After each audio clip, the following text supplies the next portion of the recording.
Trevor. Trevor. I hear a voice Yes, Trevor. Listen, of before somebody I do not want to talk to, I know, but I know. I'll be responsible here. Yes, yeah. Is Yes, that this you, is Don? it is Don, me. is that It is you? Trevor, it is me. Listen, before we start the show, this Yes. is I don't know if you know this. This is going to be our Valentine's Day episode. And God. yeah, we're close to Valentine's Day here when we record this. Yeah. And I don't want you to be sad or lonely or not have a gift from someone. So Trevor, I have a gift for you. Trevor, Todd Stashwick here. This is kind of an intervention. I play Captain Liam Shaw on the show with this ship. This is an intervention. So, I the number one host of the No Win Scenario podcast, Don, wanted me to reach out to you, the second best host of the show, and he wants me to tell you to stop calling him. You are he's a little tired of hearing about your love for Star Trek and beyond Genesis, whatever you call it. I mean, I'm not a nerd. So he wants me to say, hey, can you knock it off with all the Trek stuff? It's a little too much. The Picard stuff, it's a little too much. Look, I understand it. I completely get your devotion to a franchise with maybe the finest captain in Starfleet. But Don's he's had it up to here. So It's only 4 feet because that's how tall Don is. So put it on ice. Cool your jets. Stop being such a nerd. And you're a terrible sci-fi fan. And he says that you have zero class. His words, not mine. I just want you to know that I appreciate your Trek love and all of your nerdiness.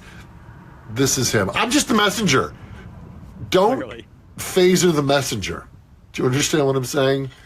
But in the meantime, I hope our paths cross in the future. Live long and prosper. There you go. Happy Valentine's Day, Trevor. I want Because I don't know when your birthday is, so I don't care. So I figured. In post production, get ready to beep this out. You are such a. You are such a. People will still be able to read my lips. Huge.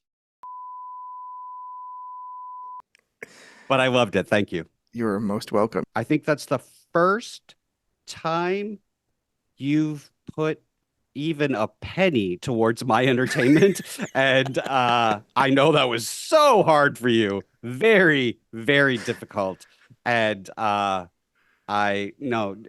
genuinely thank you for that. That was very, very funny. And could I get a copy, please? Absolutely. And you know what? I'm thinking we should put this up on our website, Are you kidding me? Absolutely. Absolutely. So everyone go check it out. And look, Trevor, let's get on with the show. Sounds great. Hi, I'm Kristen Bell, and if you know my husband Dax, then you also know he loves shopping for a car. Selling a car? Not so much. We're really doing this, huh? Thankfully, Carvana makes it easy. Answer a few questions, put in your VIN or license, and done. We sold ours in minutes this morning, and they'll come pick it up and pay us this afternoon. Bye-bye, Truckee. Of course, we kept the favorite. Hello, other Truckee. Sell your car with Carvana today. Terms and conditions apply. I haven't listened to anything you've said in the last 20 seconds. Damn it, Trevor. Oh, God, I hate you so much. Well, it's you. We can cross off the reading. I watch almost everything, and the majority of it is terrible. What is this podcast about? My recorder keeps turning off. Damn it, Trevor.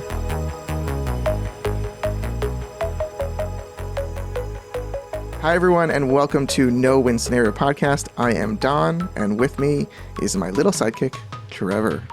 The little sidekick who I think is at least 2 feet taller than you. At least 2 feet taller, and according to my daughter, a couple of decades older, too. So some of us age better than others. I hate you. Well, that was quite a long little cold open we had with Todd Stashwick. So I'm very excited to get to our guest today.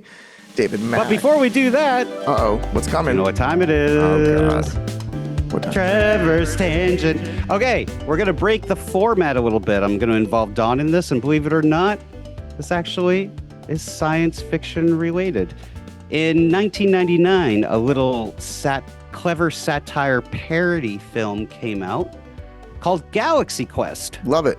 And I saw it maybe 10 or 15 years ago, and I hated it. Well, of course, because you hate anything that normal people I like. thought it was terrible. What? A few nights ago, the Alamo Drafthouse in Boston was having a repertory screening of Galaxy Quest. Mhm. A friend asked me to go. She said, listen, I love this movie. It's hilarious. I told her I didn't like it. She said, you're insane. Come with me. Give it another try. I said, fine. Give it another try. Within 10 minutes, I realized You were wrong. that this film It's brilliant. is so clever So clever. and so funny One of the best Star Trek movies ever. and so well written. Mm-hmm. And I'm going to go further. I'm going to suggest that the film even has a deep layer to it. It's so clever and well done that I honestly felt that I was seeing a group of people, that there was this underlying theme here, a group of people who, other than their ego, really didn't have much at stake, but then were put into a situation where they really had to learn as actors what improvisation really means. And improvisation when stakes are on the line, like the eradication of an alien race, and it's just there under the surface on top of all of this just humor, well staged direction. I will argue, even though it was kind of satirical, I would argue that the production design and the special effects were very good and served its purpose. I was dead wrong about the film. Galaxy Quest is very clever, very smart, very funny. If you haven't seen it, which I'm sure everybody who listens to this podcast, 5 of you, have seen it. Trevor. Trevor. It's a very good film. Trevor. You have wasted minutes of our audience's valuable time where you're the only person on this planet who thought the movie was bad in their lifetime and who hasn't seen it in the last 15 years. Well, maybe this is my way of trying to win a couple listeners on my side, you know. We'll keep working on it. We'll keep working on it. We'll keep working on it. Thank you. Let's keep working on let's it. keep And working that on it. is the end. Well, are you happy for me? That I liked it? We're all happy that this conversation is over. So can we end it, please? And that's it for Trevor's Tangent. Fantabulous. Okay, and with that, I am super excited to talk to our next guest, Dave Mack. So everyone stay tuned. I was so excited when this person was announced because I actually knew who they were. And be ready, I can't everyone. wait. This is so good. I can't wait. It's great. And Trevor admits to having read A book. Who knew? Period. A book. Yeah. Stay tuned. Does your employer pay for training or education that could help you in your job today? Then, IT folks, this is for you. CBT Nuggets offers online IT training that's affordable and, dare we say, fun. From networking and cybersecurity to data science, CBT Nuggets has the training to get you through the workday. With our courses, you'll build real-world skills with short, engaging videos, hands-on virtual labs, and quiz questions to test what you've learned. Go to cbtnuggets.com and check it out. Our online platform launches right in your browser. No expensive hardware or software is needed to start. The best part? You can watch and learn at your own pace, on your schedule. cbtnuggets.com. It's IT training for all levels. From beginner-level courses to advanced network training, our expert instructors give you information that's informative, meaningful, and engaging. We've been helping learners for over 25 years, and we're a trusted name in IT training. So tell your boss it's time for CBT Nuggets IT training. Go to cbtnuggets.com and get started today. This is the story of the one. As head of maintenance at a concert hall, he knows the show must always go on. That's why he works behind the scenes, ensuring every light is working, the HVAC is humming, and his facility shines. With Granger's supplies and solutions for every challenge he faces, plus 24/7 customer support, his venue never misses a beat. Call quickgranger.com or just stop by.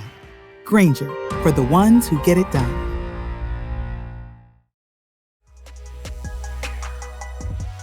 Hi, I'm David Mack. I'm a New York Times bestselling author of science fiction, fantasy, and adventure, most of it for Star Trek over the years. I've also written for Star Trek on television, for Star Trek Deep Space Nine. I've been a creative consultant for Star Trek Prodigy, Star Trek Lower Decks, Star Trek Discovery. I'm working on a number of different projects at the moment, some of them with Star Trek, some of them original. And I've written for Trek in pretty much every format you can think of, except for feature film. I've written for video games, comic books, short fiction, reference works, CD-ROMs, computer games, TV. I mean, at this point, really, I've done just about everything but feature film. I even wrote stuff for what was going to be a live touring theatrical production featuring the music of Star Trek, but it got canceled because it was being produced during the COVID era, and the pandemic basically just wiped out all the pre-sales and ended up shutting down the show. But it was going to be this European-based production. So I've written for Star Trek professionally now since 1995, maybe even a little earlier than that if you take into account some work I did for the books office as a freelancer. So I've been working professionally in one capacity or another for Star Trek for nearly 30 years. It's amazing. And my bookshelf at home is just stacked with your books over the years up there with everything else. So it's thank you so much for joining us. And you got to imagine that writing a Trek book is much more limiting in terms of what you can do than something completely original on your own, or is that not the case at this point? I know a lot of people think, the bigger it gets, the more stories that are told, the more canon that's established. They think that makes it harder to tell stories in the Star Trek universe. In fact, the more developed the universe becomes, the easier it becomes to develop new stories within it, because the canvas gets bigger, the cast gets bigger, the known facts in evidence get bigger. And sometimes each thing you establish, each fact you establish in canon, rather than cutting off opportunities, it often raises new questions. Each fact you establish raises 2 or 3 new questions that could be springboards for stories. So I have not actually found working in Star Trek to be limiting. I have actually found the expansive growth of the franchise over the last few decades to have been a great spur to creativity. Before we get into Star Trek and certain properties specifically, I would like to know, what is your writing workflow process? Is it a daily thing? Do you have certain hours set for it? Don't interrupt me during these hours. What's it like?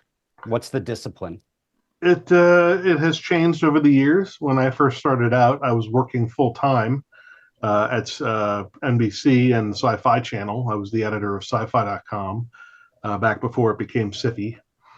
And so I would work, I'd get up early in the morning and go to work in the city, work all day, sometimes into the evening, because hours could be just, crazy when you're working in television and especially working in marketing.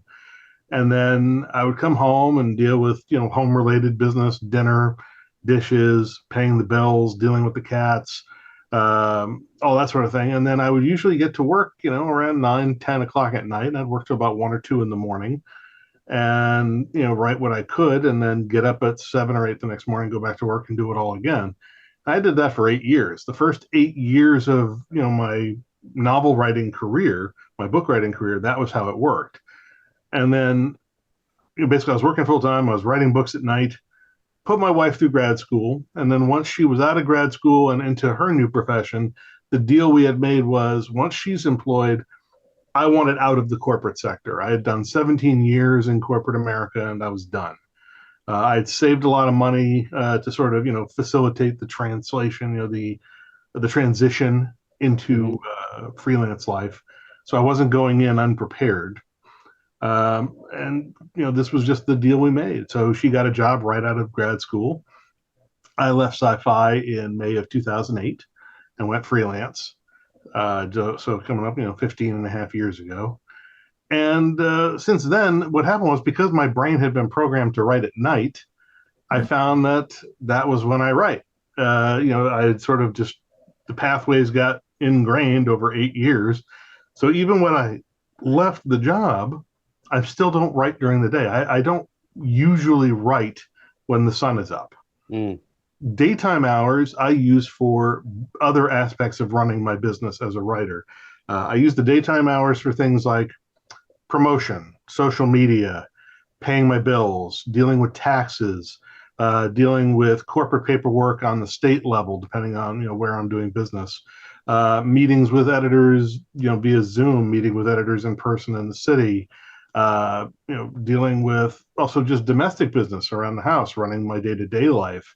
I basically run the house so that my wife can do what she does in a very demanding medical field. So my follow-up question to that is that their life gets in the way. Always. And there are days where there's a lot of stress or days when something out of the blue happens. That's almost every day. And so when you sit down to write that night, how do you separate that out of your writing workflow so that it doesn't necessarily affect what you're writing? Does that make any sense? Vaguely. I'm just going to go with I drink. And I was going to say follow-up to the follow-up is when do you sleep? But I sleep probably usually about 4 a.m. to about noon. There you go. Okay. Yeah. But I think, Trevor, if I could translate maybe for you, because the ER gibberish is just not making any sense. I think what Trevor's getting at is how do you not have what happens in your daily life affect what you're going to be writing? So if you have the plan to write whatever part of whatever story that you're working on coming up, how do you not emotionally get distracted by what's happened during the day and have Sometimes you don't. Sometimes a day is just a wash. Some days are simply too much, and regardless of whether you're on deadline or not, there are some days when you just have to accept that life takes the forefront. Example, I was in the middle of writing Firewall last year, and around May, which was the time I was hoping to sort of get some momentum going on the manuscript after numerous delays in getting the story approved. I was finally ready to go, and then life got in the way. My wife's father died. And there were a lot of things that had to be dealt with during the month of May. My wife suddenly had to go away to Texas to be with her family, but she was also shuttling between Texas and Illinois, which is where her father was going to be buried and where the service was going to be. And then, I had to coordinate her travel arrangements, and, there's lots of expenses we didn't expect. And she's taking time off from work, unexpectedly. I have to arrange for cat sitters. I got to arrange to follow her out to Illinois for the services. I got to have somebody to take care of my house. I got to make sure things don't fall apart in my absence. And then there's just the emotional toll of, losing a close family member, losing my father-in-law hit me very hard. And it was just one of those things where the month of May, the entire month, as a result, was a wash. There was just no way around it. That was the way it was. And trying to pretend that it wasn't that way, trying to pretend that I could just get up, go on, and sit back down and go back to work as if nothing had happened. That's crazy. Sometimes you just can't do that.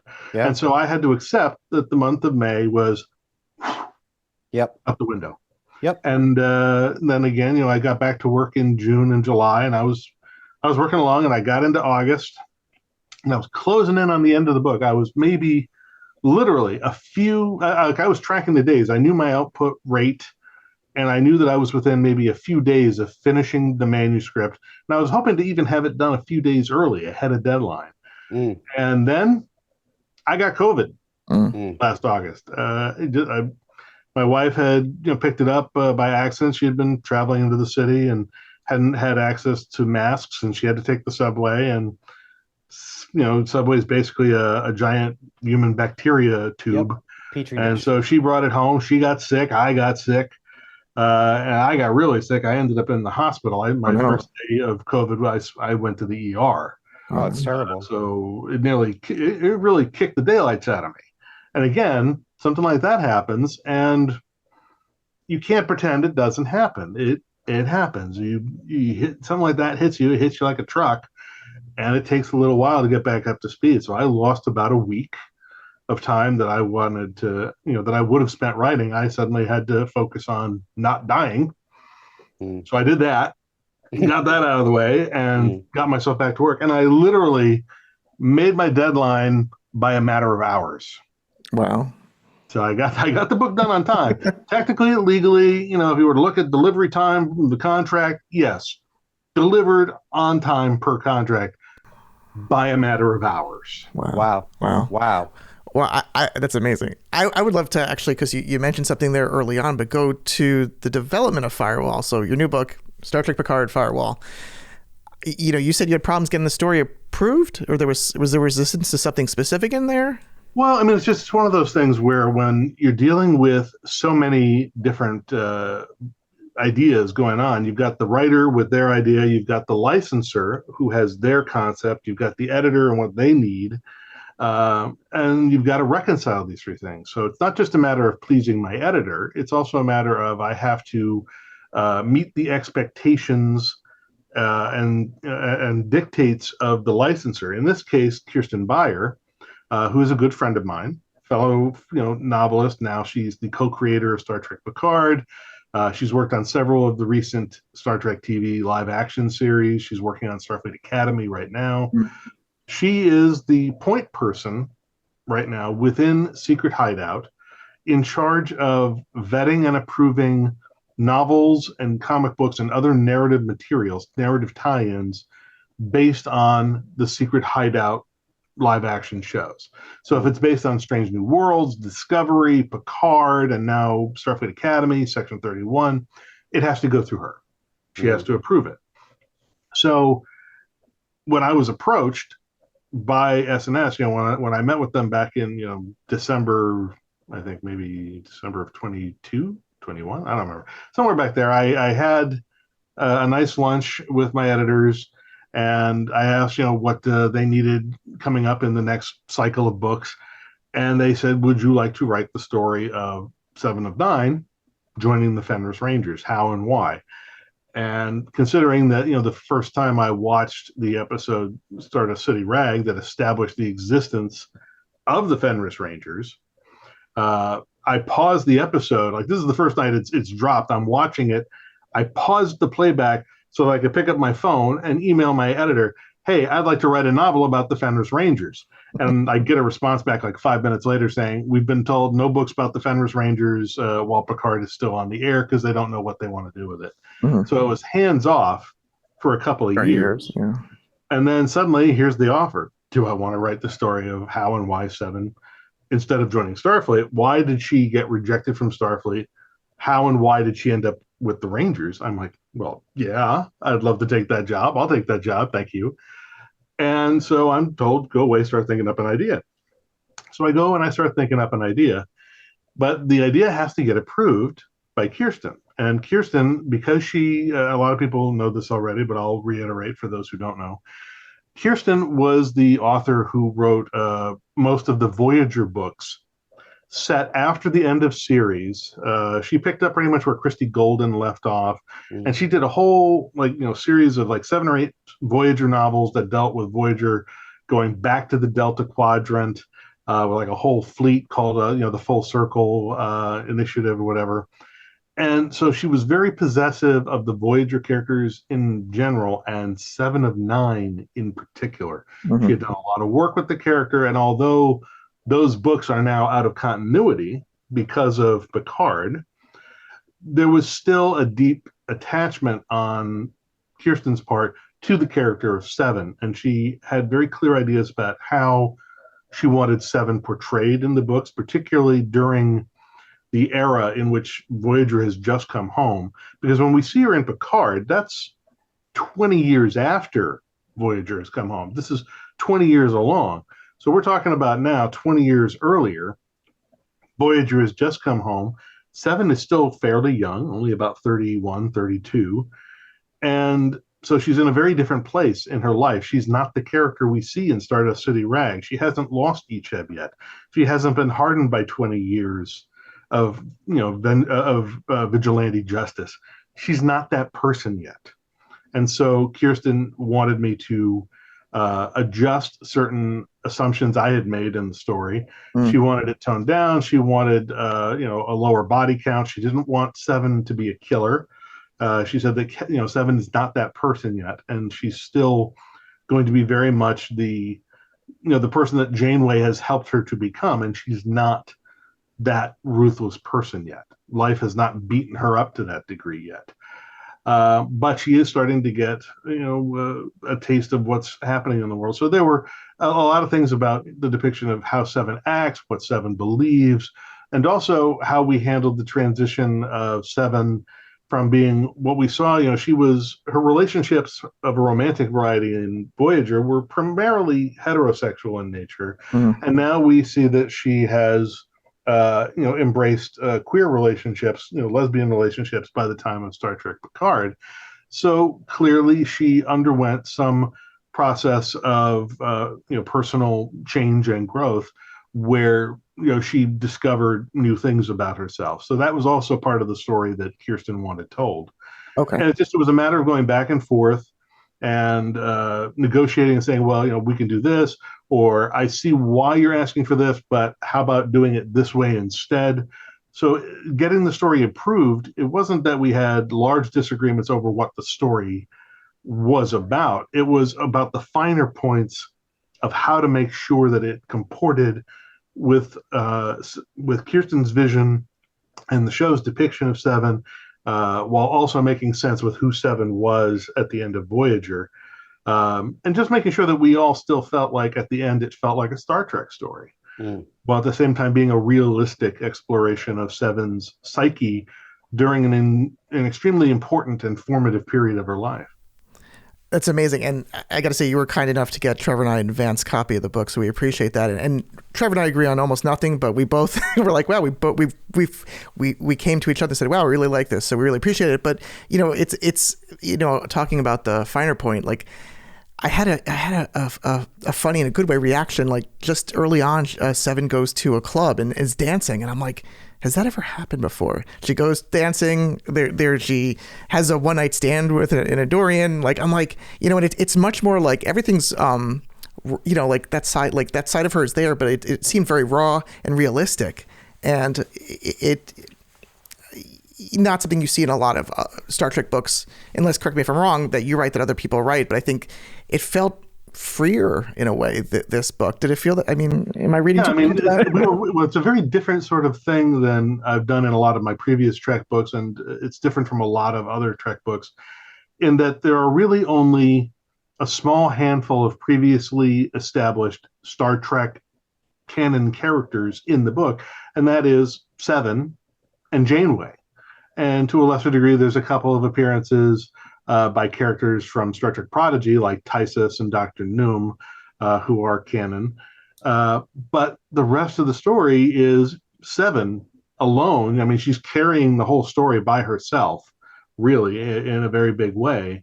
But yeah, the whole thing about her going to the club and this exploration of life, the entire point of Firewall as a novel is that it's structured like a classic Bildungsroman or coming-of-age tale. And the idea behind Firewall is that it's supposed to be, for Seven, a queer normative coming-of-age tale, except that in the fin de siècle, late 24th, early 25th century Federation, being lesbian or whatever is not considered any big deal. That's not going to be a source of stigma that you have to deal with. Yeah. But we find the allegory for that in the fact that because she has Borg implants that she cannot be rid of, because it would kill her if they took them out, she has this sort of mark, this indelible thing that people can see that says, you're different.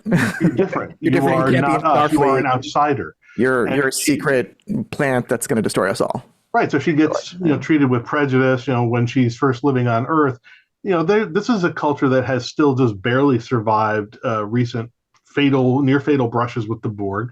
They're still terrified of the Borg. There's a lot of prejudice. There's a lot of fear. There's a lot of anger.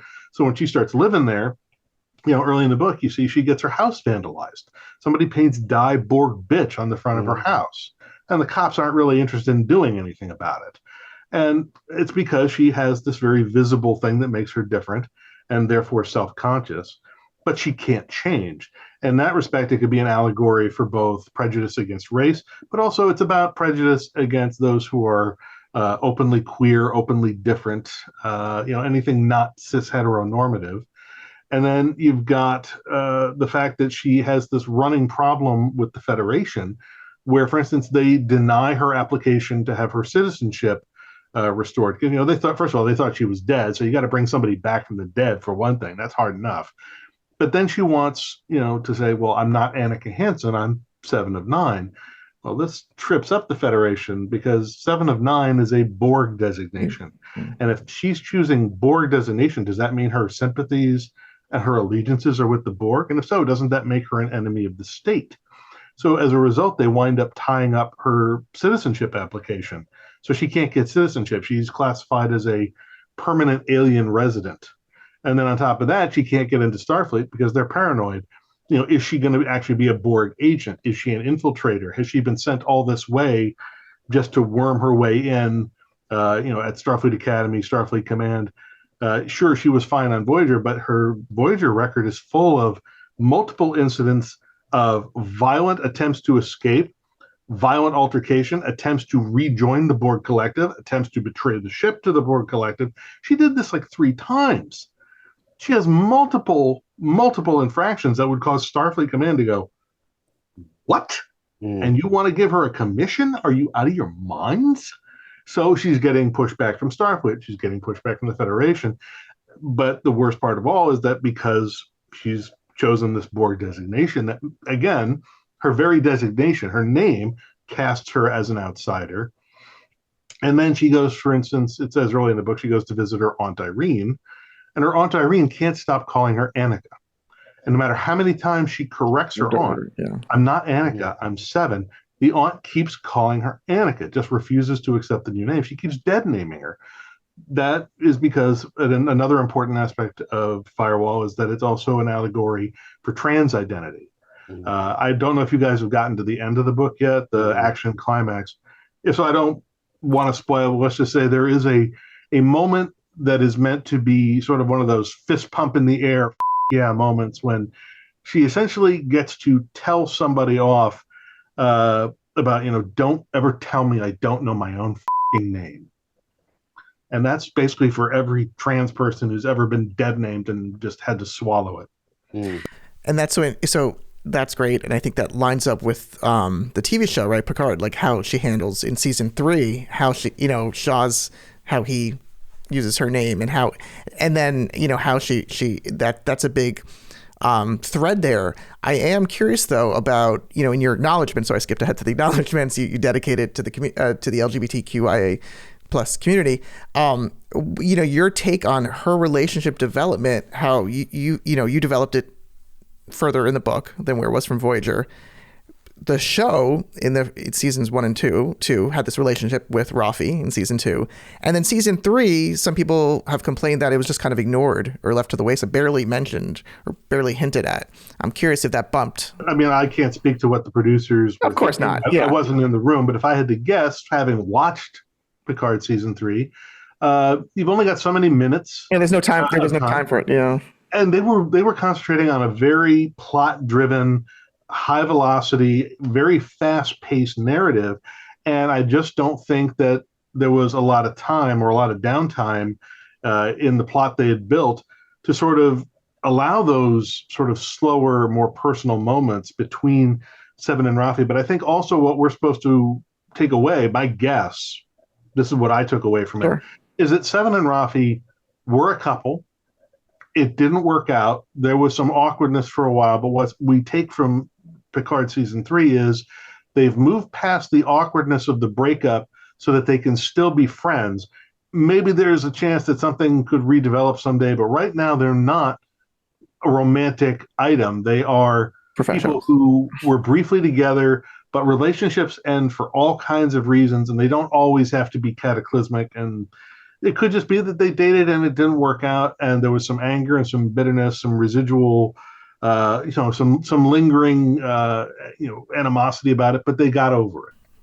I think that's reasonable to me. I think, who knows? Yeah, we'll ask Terry Metalis one day. But I think sometimes sometimes the fans get a little worked up over it or not. But that was my segue to, do fans bother you? Because I was on your webpage and I love your FAQ, and your FAQ is question: can you help me get an agent? Answer: no. Will you help me get my Star Trek novel published? Answer: no. Would you be willing to collaborate with me? No. Are you sure you won't help me? No. Positive. And so on. So I guess my question is sort of, the fans, how do you feel? Well, first of all, that FAQ, that draft of it was written almost 15 years ago when I redesigned the website.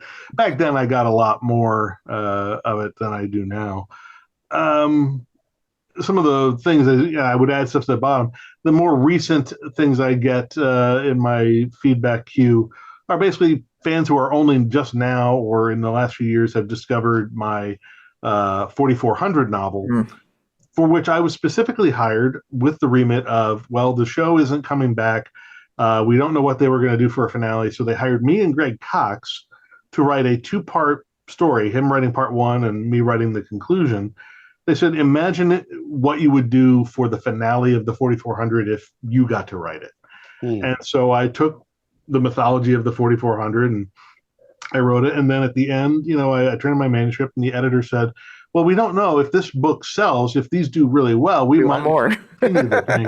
So could you add a tag? Could you add a scene here that would enable us to spin off and keep going with more books? I said, doesn't that dilute the impact of the ending of the book? And they said, yes, but at least it leaves a door open if we need to. And I was thinking, well, we could always put that needs more money. Beginning of another book in the future. But sure, if you really want me to, I'll do that. So I did it. And then, of course, it confused the living daylights out of all the poor 4400 fans who got to the end of what should have been the conclusive ending of the story.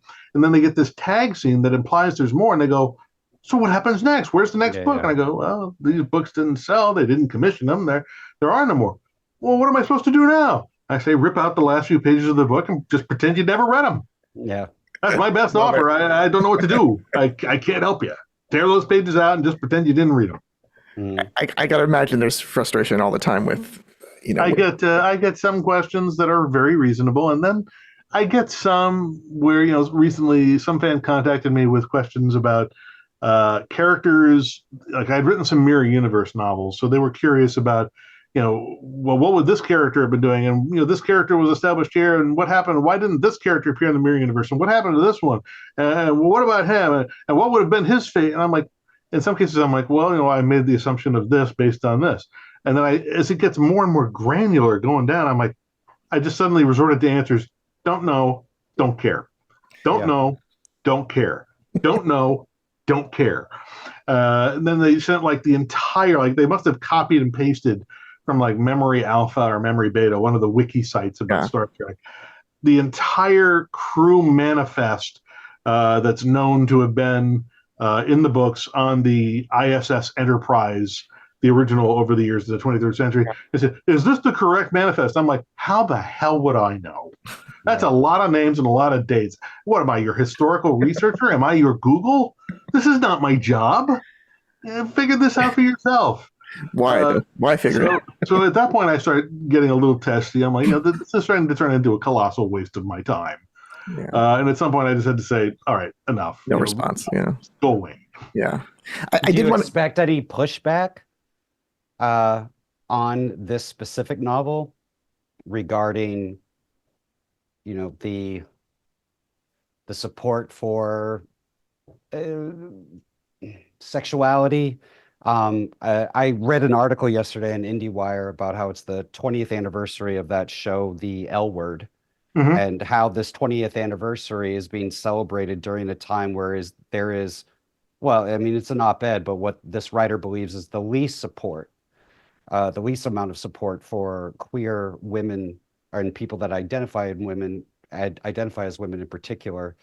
Do you expect any pushback from the fan really base? I mean, again, I'll be surprised if anybody even notices, to be frank. I mean, it's a Star Trek novel, how much cultural impact is it really likely to have? Mm. I would like for it to have cultural impact. I Sure. would love people to notice. I would love to have this book get banned in multiple states across the Sun Belt. I would love to have Florida and Texas declare me a threat to the American family. Go ahead, boost my sales. Yeah. I dare you. Please order in bulk. Feel free to burn them. I don't care if you burn them as long as you pay for them first. Oh my God, I never thought I'd get David Mack to say burn my books. Go ahead, burn them. They'll print more. Just pay for them first. I don't care what you do with it once you pay for it. It's not my problem. I don't even care if you read it once you pay for it. Yeah. Just pay for it. Then do what you want. I think that's But no, I mean, I think you're right, though. You're right to point out that this is a difficult and dangerous time to be a woman, queer or otherwise, cis or otherwise. Civil rights are being rolled back and trampled in multiple states across the United States. And for some reason that I just, actually, I would say I can't comprehend, except I unfortunately comprehend all too well. The trans community is being particularly targeted with just unbelievably stupid, punitive laws and harsh treatment, not because they pose any genuine threat to the stability of American life or whatever, but because they are so small a community. They are therefore vulnerable. And it's always easy to pick on the vulnerable. It's always easy to scapegoat the vulnerable. And I think that's, one of the things that upsets me most is seeing bullying elevated to the political arena, bullying elevated to the legislative scale of things.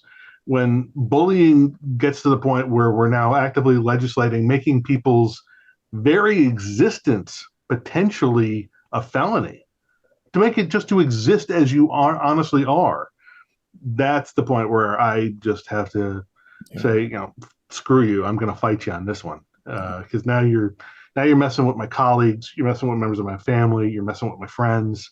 The lack of that's war. That's war. The lack of empathy is shocking. Exactly. How it grows tremendously.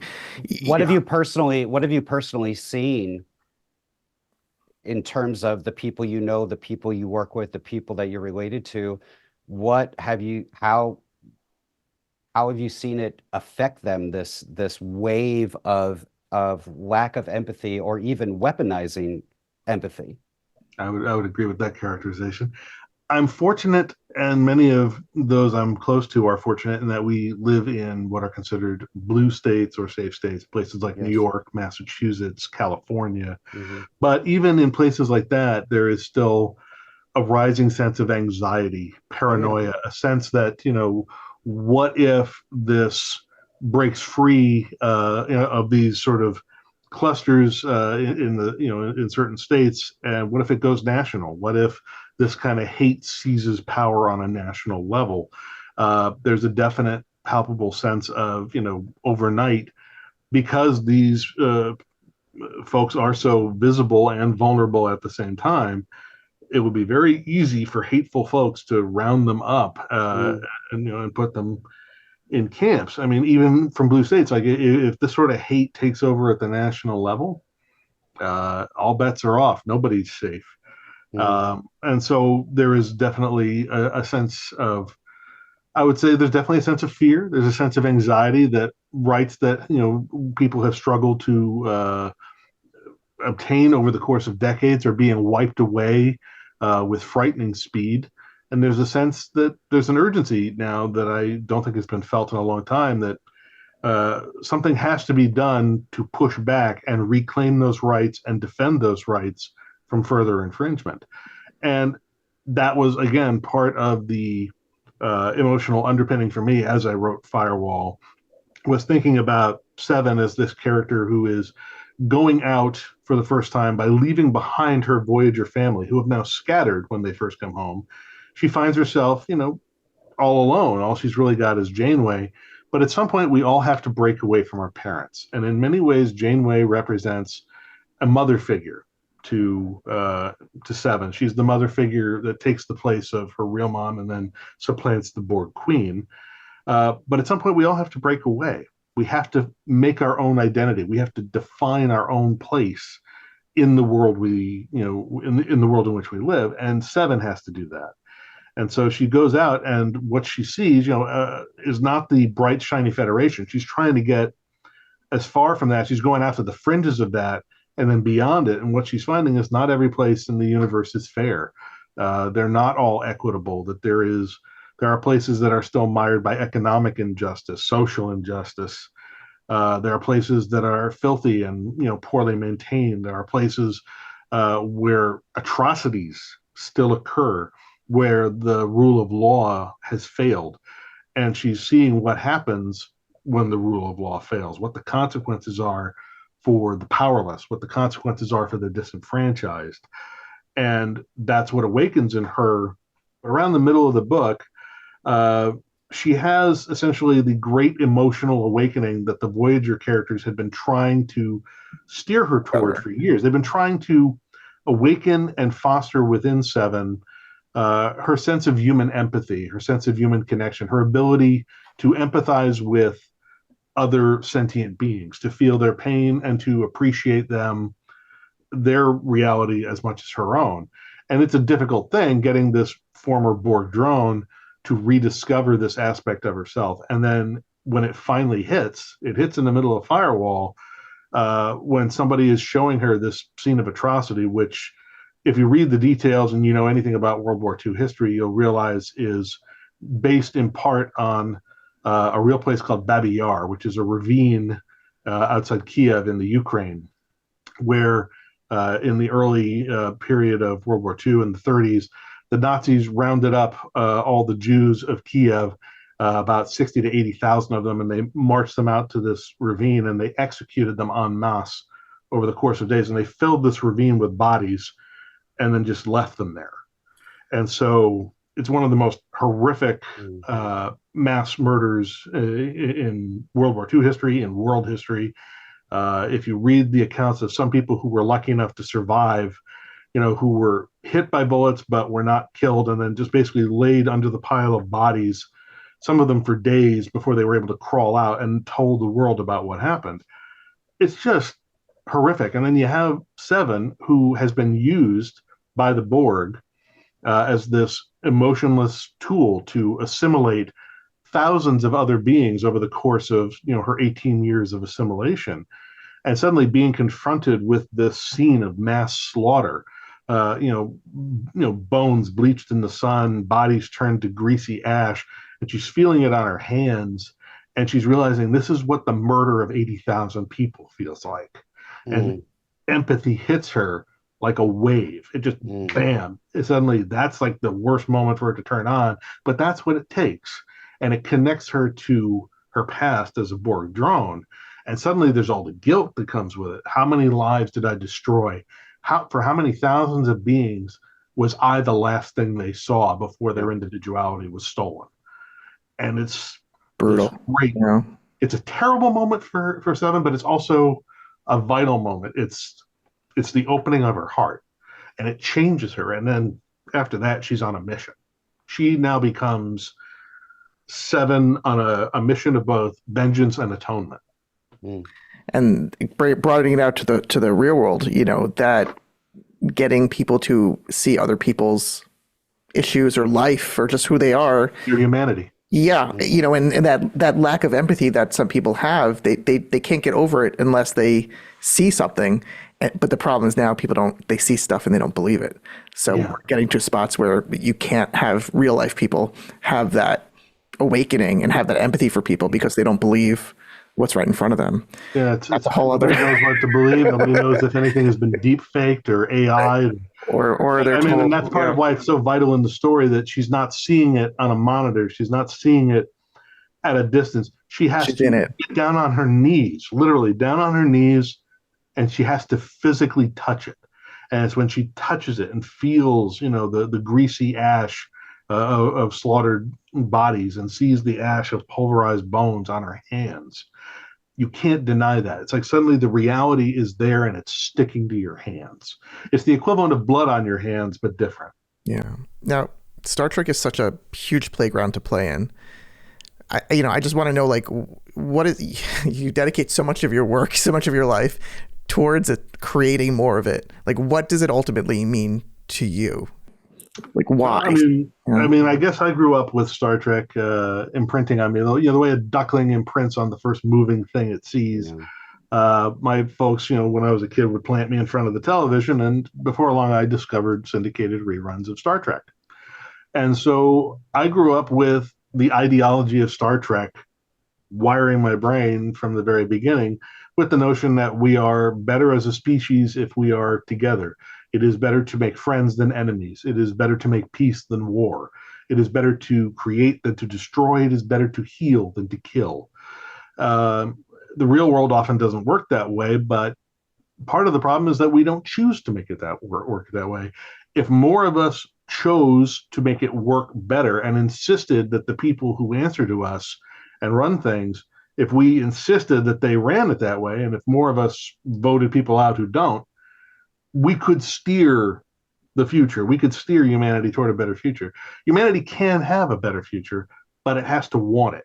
And people have to choose it, and they have to fight for it, and they got to work for it. It's not going to come for free. And I think that the value to me of Star Trek as an entity, as a intellectual property that has captured imaginations of people around the world, is that it is this beacon. It says, even when we're not perfect, even when we screw up, we backslide, we can still choose to correct. We can still choose to say, yes, I've made a mistake, but I can do better. I can atone.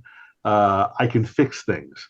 We can choose not to be the same crappy people we've always been. We can choose not to be the same violent people we've always been. We can choose to put aside the anger and try to find a better way. Whereas, I think that there's equal value, for instance, in a franchise like Star Wars, where the message of Star Wars is the violence and danger of fascism is going to be omnipresent. It is never beaten. Every generation must fight it again, but that doesn't absolve you of the responsibility to oppose it, to resist it, to fight, and to fight for something better and defend something better.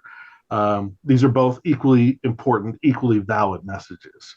It just so happens that, I think that the Star Wars one is a little more hopeful. The Star Wars one is a little more cynical. The Star Trek one is a little more hopeful. I prefer Star Trek, but I also love Star Wars. So what are you going to do? So to follow up on what Don's saying, he was talking specifically Star Trek. What about specifically 7?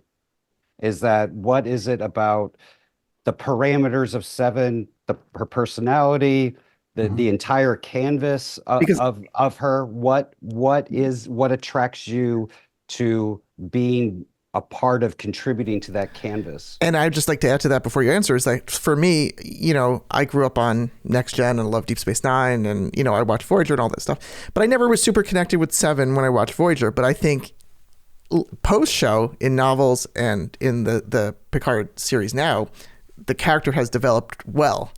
And I'm surprised that I'm like, wow, I'm ready to watch the show and read more books with her now, and keep going. But both what is there with 7, but in general, how do you choose these characters to explore? And David, I want to apologize for Don making my question about him.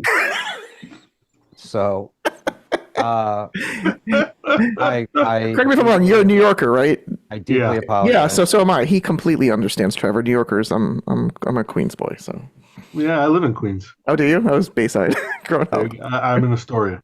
Oh, great. Okay. Trevor, we found in the woods, yeah, but I'm stuck up here in Boston with him. But yes, why to answer your question, to speak to your question about what it is about 7, she is for Voyager, she's their take on the outsider character in the way that Spock was the outsider in TOS, the way that I think Odo was meant to be the outsider in DS9, the way that Data was the outsider in TNG. There's always, in most Trek series, someone who represents the outsider, and he can't be much more of an outsider than 7, in that she was, in the Borg collective. She had been stripped of her humanity. She had been reduced to a drone, a tool, a slave. And they liberate her. And at first, she doesn't even want to be liberated. In many respects, she's, got the equivalent of Stockholm syndrome, whether or not that's a real syndrome that's being debated today. But let that go. But she's got all this psychological damage. She's been cut off from her humanity. And one of the things that I found intriguing is I took this deep dive into her psyche. Even after she's liberated by the crew of Voyager and is now living among the crew of Voyager, who are all very open-minded, they're the best of Starfleet, they're trying to nurture her, they're trying to guide her back into human civilization. So they're all very kid gloves with her. Nobody's that harshly critical. And they're very gentle with her. Whereas real life is not going to be that way once she gets back to Earth and the Federation. Suddenly life is a lot meaner and a lot less forgiving and much more prone to prejudice and anger. So she's trying to rediscover her humanity. And as I took the deep dive into her head, I realized from her point of view, here she is. She's 32 years old. She's finally striking out on her own, cutting the apron strings from her surrogate mother figure of Janeway. And she's realizing that she has been robbed of all of the most formative years of her life. She was robbed of her childhood. Importantly, she was robbed of her adolescence and her young adulthood. All the periods in which most people spend figuring out their identity, who they are, what they want to be, what their sexuality is, what their gender identity is. All those sort of exploratory periods of her life where she should have been building her identity, it was all taken away. She was robbed of all of it. And now she's basically trying to reintegrate into civilization, into society, but she has no idea how any of it works. At one point, I believe I referred to, I think this was in the scene in the club, where she's trying to figure out the mechanisms of flirtation. And it's like a language everybody else speaks that she was never taught. And she's trying to figure it out on the fly, but she can never quite pick up enough to understand what the hell anybody else is talking about. And Dave, she had a terrible one-night stand. I mean, that was great. I loved it. I mean, it was like that was probably the suggestion of Kirsten Beyer, because she said, well, it's okay that she has this moment. She says, but it's important that you show that there are negative sides to it, negative consequences on the emotional level. And I said, sure, I get that, and I'll definitely deal with that. So I took that suggestion from Kirsten. And basically, my approach to detailing Seven, exploring and sort of seeking out connection, romantic connection, sexual connection, anything, any kind of human connection, it's all about the same sort of vulnerability that anybody faces, regardless of orientation, where you're coming from. There's an intrinsic vulnerability to putting yourself out there and trying to find somebody else to have an intimate connection with. No, it's a human thing. It's not about any particular gender or anything. It's about, you're opening yourself up to the potential of getting hurt. You're trying to connect. You're trying to feel wanted. You're trying to feel good about yourself. And in a way, you're trying to find that through another person. And it's just so complicated, especially if, again, for Seven, she has been robbed of 18 years of her life when she should have been learning how to do all this. And now she's trying to pick it up on the fly, and just it's all going by her at 100 miles an hour. So she thinks this is going to be this sort of transcendent moment, but as she describes it in the book, instead of transcendent, what she got was tawdry, and she winds up feeling sort of unclean about it, almost ashamed of it. And like I put together a Spotify playlist of songs that inspired the book, and it's up on Spotify even now. And one of the songs that was chosen for this, like I have certain music that's in mind for the club, and but the song that's playing on the morning after when she wakes up alone is a song called "The Rush" by J.J. Wilde, and it's all about desire and shame. It's about wanting to connect, but feeling ashamed of your own desires. And there's a line in the song, one of the lyrics, and I'm glad my mother can't see me, because if she did, I don't know how I would go on. And then there's also a line, it's easier, to learn to forget. Now is when I learned to forget. It's easier than learning to live with regret. So it's basically that's sort of where Seven is emotionally. At that point, is she's yearning for connection but doesn't know how to get there, and nobody seems inclined to be patient enough to teach her. But that's also what's going to be important about the relationship she forms later in the book. Because one of the other things, again, element of the classic Bildungsroman style, is she's going to meet the first great love of her life. Yes, she dated not Janeway, she dated Chakotay, and that didn't work out too well. They eventually obviously had to break up because canonically they broke up. And I sort of explained some of the reasons for that when Seven is denied her place in Starfleet. This creates a lot of envy and a lot of anger and a lot of resentment, especially when Chakotay gets promoted and now he's going to be in charge of this top secret project on the Protostar, which is getting all this sort of attention, but it means he can't bring her with him because she's has no role. Security risk. And so she envies him, and she's also angry at being left behind, and she takes this toxic stew and she self-sabotages their relationship, and it's why they end up, she's just got too much anger. She's got too much resentment built up, and she can't forgive him for succeeding and having to leave her behind. So as much as, they wanted to hint at Chakotay being some, big thing for her at the end of Voyager, I see that flaming out. So I sort of felt like I had this opportunity for Seven to find the first great love of her life. And of course, those things don't always last. And we all have, or many people, I should say, many people have that sort of first early, big relationship, that first time you felt really hard for somebody and it lasted for a while. And some people marry their first true love and some people don't.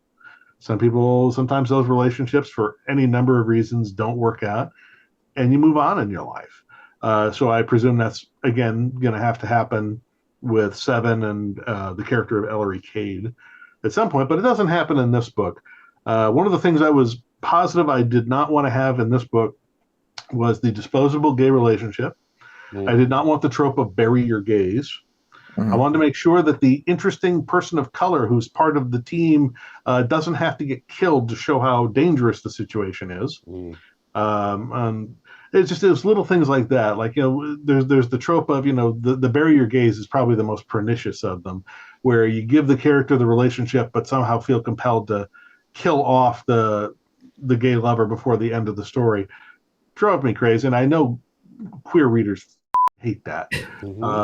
So I made a conscious choice. I'm like, no, I'm going to subvert that. I may even walk right up to the line and make them think I'm going to do it, but I'm not going to do it. Because I specifically wanted my queer characters to have a happy ending. I want them to, be able to say, happily ever after until next. Because you frame the whole conversation of Seven telling the story to, I was butchering the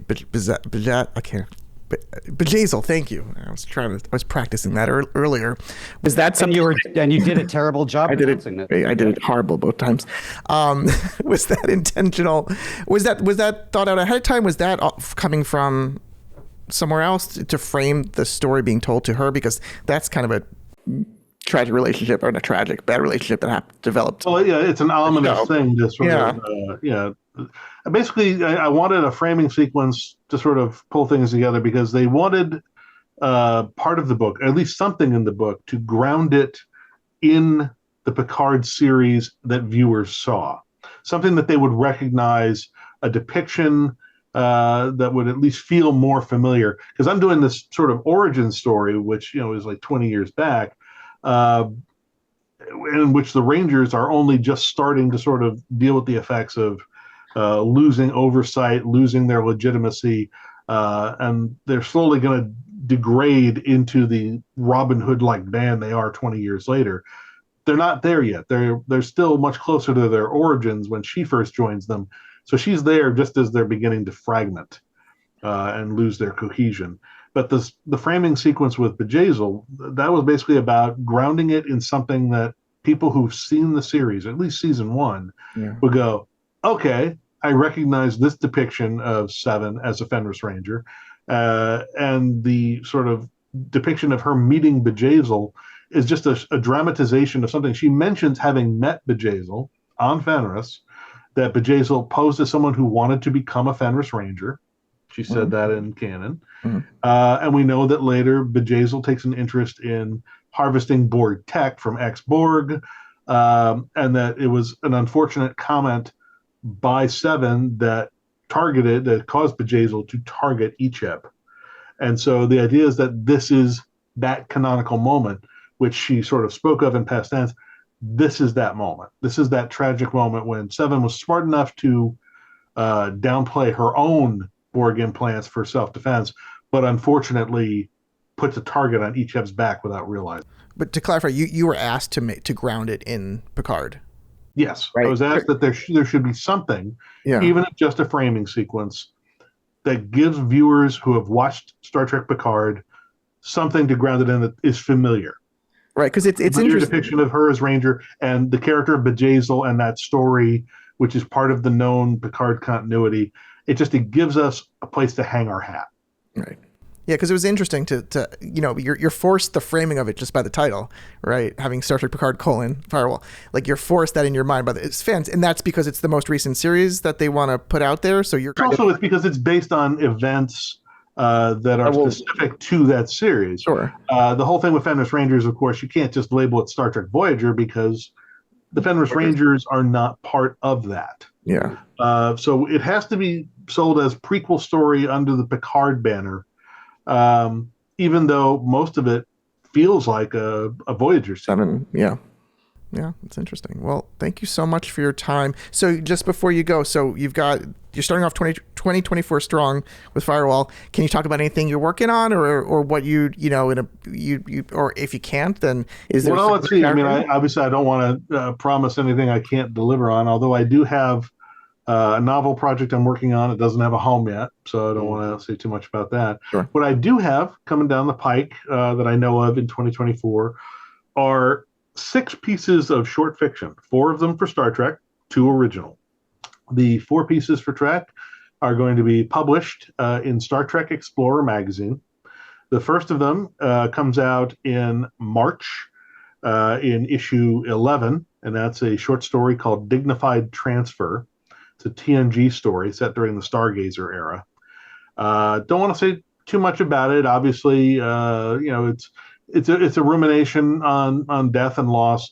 And what's important about that one to me, aside from the fact that I think it turned out really well as a story, is that it is dedicated to my late father-in-law.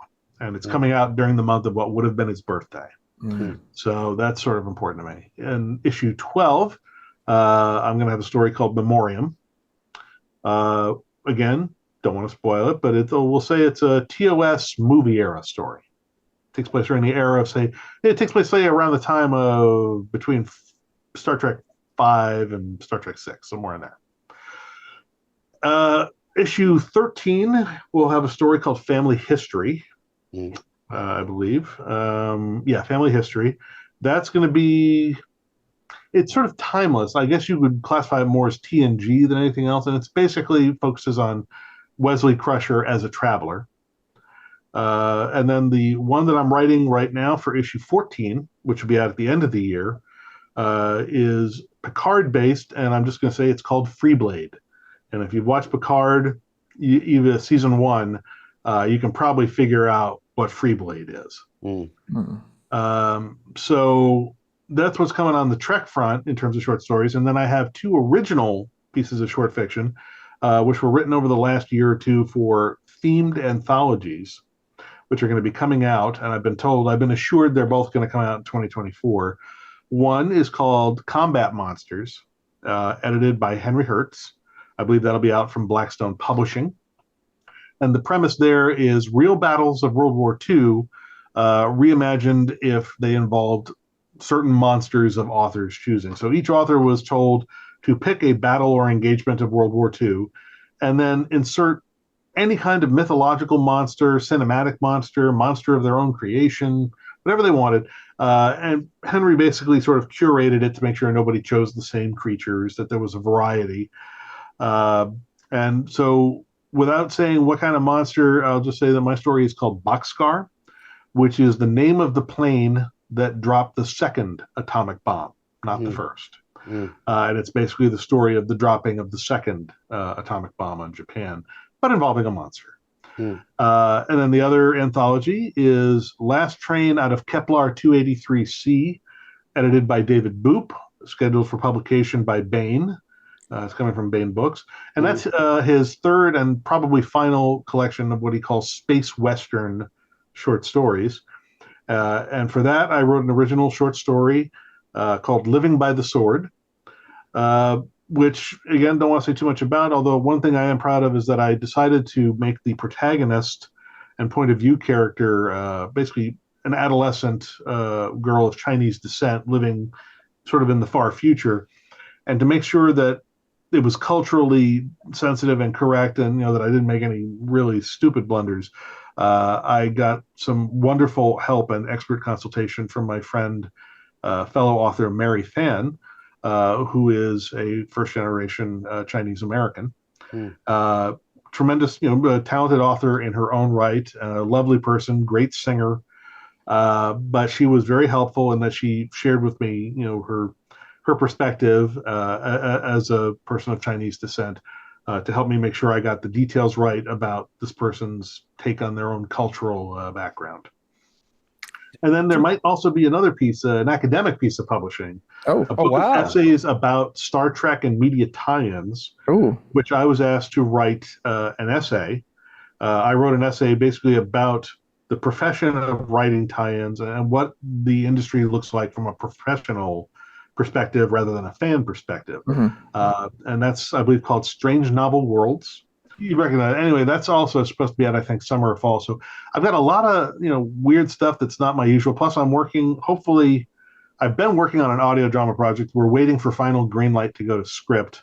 I'm hoping we get it. If we do, then hopefully later this year, I'll be able to announce that. But if we don't get the green light, then it'll go into turnaround and die, and we'll never speak of it. Well, the quantity and, more importantly, the quality of your writing is so impressive, and so thank you so much for joining us. Everyone, wait, hold on. Thank you, Don. Thank you. I was going to say, where should people buy buckets of your crates of your latest book? But go ahead, Trevor. No, go ahead, Don. The whole reason he's here. That actually is a very, very important question. Do you have a preference where they buy Star Trek Picard? As long as you buy them new, and you buy them either in ebook or in print. I don't really care what retailer you buy them from. Buy them from Kobo, buy them from iBooks, buy them from Google Books, buy them from Amazon, Barnes and Noble. I don't care. One of each. If you want to keep up with just what I have coming and what's on sale and what's going to be in pre-sale, you can visit my website, davidmack.pro. That's David Mack, MACK.PRO. And from the front page, you can navigate to my bibliography. You'll see the most recent titles right there on the front page. You can order right there from the front page. It'll say upcoming, pre-order now, or now on sale. So that's pretty much a great way to keep track of what I have currently available. If you're interested in Star Trek short fiction, I and many other great writers, including folks like Jake Black and Una McCormack, James Swallow, Christopher Bennett, and many others, Greg Cox, have been contributing short fiction to the Star Trek Explorer magazine. Some of those are being collected now in special anthology collection volumes. So if you want to get them as they come out, subscribe to the magazine, get the digital supplement added on, because sometimes some stories are printed in the print magazine, and sometimes they're printed or distributed only in the digital supplement. Later on, I think they all get collected in the collection editions. But if you want to get them as they come out, sign up for the magazine, get the digital supplement, and every 2 months, aside from all the other great stuff you get from Star Trek Explorer magazine, you also get quality, new, original Star Trek fiction that you can't get anyplace else. And then obviously, if you want to track me on social media and yak with me, you can find my author page on Facebook at facebook.com/TheDavidMack. And you can find me on Blue Sky, which is the replacement to the Bird site now owned by the fascist idiot Elon Musk. You can find me on Blue Sky under the handle David Mack. Nice. Well, it's Friday night, so I'm in a good mood. So, Trevor, I'm actually let you have the last word on this one for a change. David, this is going to be a really, really easy question. But what I want to know is, how many minutes into this interview did you realize that Don is the most boring person you've ever talked to in your life? I mean, is he in competition with you? No. Dave, how could you say that? He gets the sound effects from me for that one. Dave, we might have to bring you in on this podcast. I think this dynamic really works now, the three of us. This works. Well, yeah. we're gonna have an all-star episode one day, maybe many months or years from now, and bring our favorites back. So you can actually, in all seriousness, all jokes aside, Dave, I have severe ADD, and it actually got worse during the pandemic, and I have been really struggling with book reading. Really struggling with it, and it's been really difficult. And I got into Firewall, and I honestly just felt this confidence that I'm going to finish this. I really enjoy it, and I want to say thank you for that. And I honestly hope everybody gets this book. It's difficult for me to read right now, and anything. And I found that I found it to be very engaging right away. Well, thank you. That means a lot to me, and I'm glad that it has provided that positive experience for you. Yes, thank you very much. But I'm honored that you feel that way about it. And I can confirm that Trevor can, in fact, read. I can read. It's a struggle. You envy him for that, don't you, Don? Thank you. See, he's good with this. David, all the luck in the world with this book. It sounds awesome. Yeah. Thank you, congratulations. And thank you so much for joining us, and really appreciate your time. Yes, it's been a pleasure, Don. Thank you for having me on. Oh, thanks so much. Have a good night. This is the story of the one. As a maintenance supervisor at a manufacturing facility, he knows keeping the line up and running is a top priority. That's why he chooses Grainger. Because when a drive belt gets damaged, Grainger makes it easy to find the exact specs for the replacement product he needs. And next day delivery helps ensure he'll have everything in place and running like clockwork. Call 1-800-GRAINGER, click Grainger.com, or just stop by. Grainger, for the ones who get it done. Lowe's knows that free makes everything better. That's why our rewards members get free standard shipping on the things they need and want, starting at Silver Key status every day. Savings for rewards members add up fast, so why wait? Join for free today. Lowe's, we help, you save. Not available in Alaska and Hawaii. Exclusions and more terms apply. Loyalty program subject to terms and conditions. Details at lowes.com/shipping terms. Subject to change. All right, welcome back. And wow, Trevor, that was an epic conversation with Dave, and really went deeper than I anticipated, and really loved talking to him. And I've read a ton of his books, and so thrilled to have him. Folks, go out and get the book. Oh, absolutely. I'm not kidding when I mentioned in the interview that I really do struggle with reading now. Yes, I can read. I can read fine. We have proof. I'm just not. My attention span, my attention deficient. It's bad. The ADD is really bad, and I really struggle. This book brought me in right away, and I'm invested. And I don't know if that's a selling point for any of you, but I highly recommend it. I usually read autobiographies, comics, and depressing books, and comics, and obituaries stuff like that. At your age. Obituaries at my age. You're not kidding. And oh, that was harsh. That was dark. I apologize. Well, it is you what it is. You can't afford a newspaper. It is. You are such a. It's a very good book. Please go out and buy it. Go out and buy it. I will say that, I enjoy a lot of Star Trek novels since I was a little kid. Mm-hmm. This doesn't read to me like many others. I was very surprised.